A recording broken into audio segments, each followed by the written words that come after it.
the Shark season here. So how are the Sharkies doing? So they lose against Seattle. That was my pick for win of the week. Oh well, they lose at home against LA, but they get maybe the best feel good win of the season.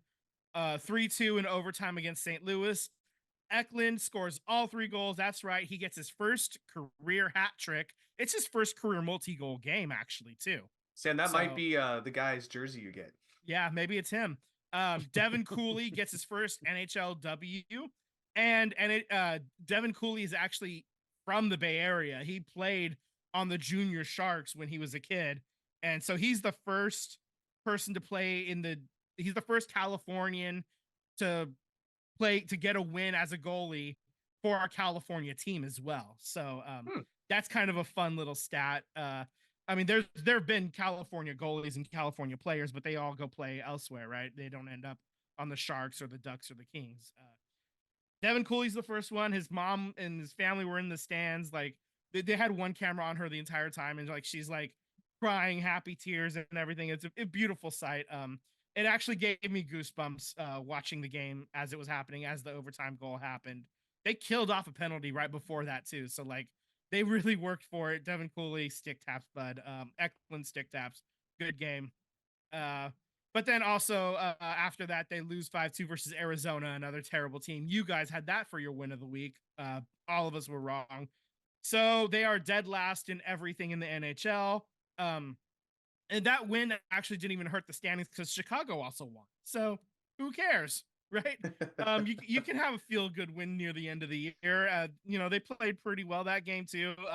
That's a season sweep on the St. Louis Blues, pretty much ending their shot at the playoffs as well. So upcoming this week, we have Tuesday versus Calgary, Thursday at Seattle, Saturday versus Minnesota. Let's see. I'm gonna let you pick. Okay. First on this one. All right, that's fine. It's kind of tough.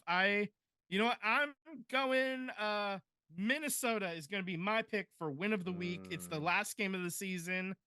Or no, maybe not the last, but it's definitely it's the last home game, and it's fan appreciation night. So I'm going to take that one. I was gonna take that same game because of fan appreciation night. All right.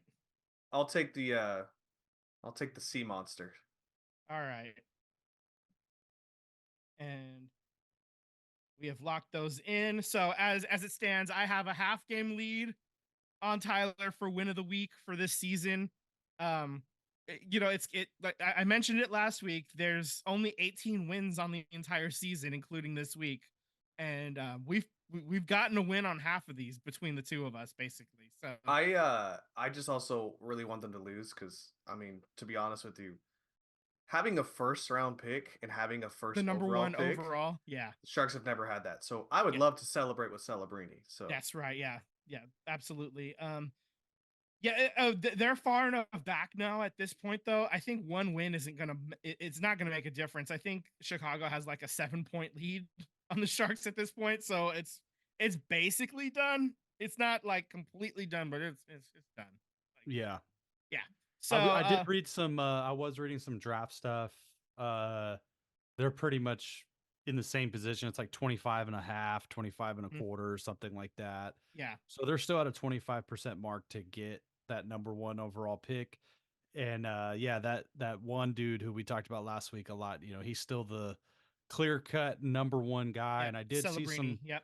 I did see some articles saying that if the Sharks were able to get Celebrini and pair him with Will Smith and Eklund, that's a potentially a really good team coming in the next few years. That's a really good line. So like Will Smith and Celebrini, those guys are considered, really good prospects. Eklund, I think, is a good prospect, but he's not considered like a superstar, where Celebrini could potentially be like a really good player for a really long time and be a player that changes the course of a franchise. So right, yeah. So that's a guy that you Will Smith is not too far behind in that echelon of talent as well. He's only 20, 21 years old, and he's tearing it up in college right now.